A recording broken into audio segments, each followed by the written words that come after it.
सीधे चलेंगे योगी आदित्यनाथ की प्रेस कॉन्फ्रेंस हम लोग असंगठित क्षेत्र के प्रत्येक व्यक्ति को, जो असंगठित क्षेत्र का मजदूर है, उसे 5 लाख रुपए की स्वास्थ्य बीमा की भी कवर मुख्यमंत्री जन आरोग्य योजना के अंतर्गत हम उन्हें देने जा रहे हैं। ये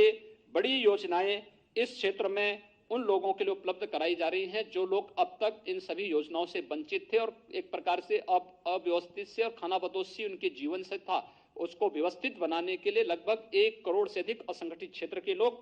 और 1 करोड़ से अधिक संगठित क्षेत्र से जुड़े हुए मजदूर इससे लाभान्वित होंगे। किसानों के हित के लिए एक नई घोषणा भी आज इस बजट में की गई है और वह है निराश्रित गौआश्रय स्थलों के लिए। आप सब जानते हैं कि लगभग प्रदेश के अंदर अब तक हम लोग प्रदेश के अंदर 5.5 लाख से अधिक गौवंश हमारे पास सरकार के द्वारा संचालित निराश्रित गौ आश्रय स्थलों में उनकी व्यवस्था और उनकी सुरक्षा की जा रही है, उनके खान पान की व्यवस्था, उनके रखने की व्यवस्था की गई है। लेकिन हमने इसके साथ ही एक व्यवस्था और की थी जिसमें मुख्यमंत्री निराश्रित बेसहारा गोवंश सहभागिता योजना थी। इसमें भी 74,000 गोवंश को हम लोगों ने किसान परिवारों को दिया, जिसमें हम 900 रुपये हर गोवंश उस किसान परिवार को उपलब्ध कराते हैं। लेकिन सरकार ने तय किया है हर न्याय पंचायत स्तर पर भी एक निराश्रित गौ आश्रय स्थल होना चाहिए और इस बार बजट में निराश्रित गौ आश्रय स्थलों की व्यवस्था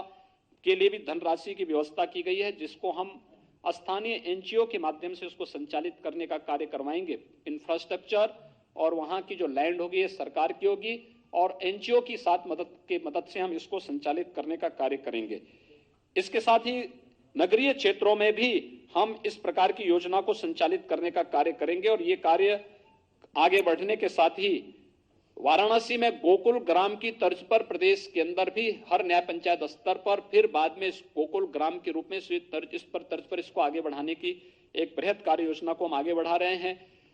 और निराश्रित गोवंश की नस्ल सुधार की दिशा में भी एक नई कार्य योजना की घोषणा आज यहाँ पर की गई है। खुरपका और मुंहपका जैसी बीमारियों से मुक्ति का एक अभियान प्रदेश के अंदर युद्ध स्तर पर चल रहा है।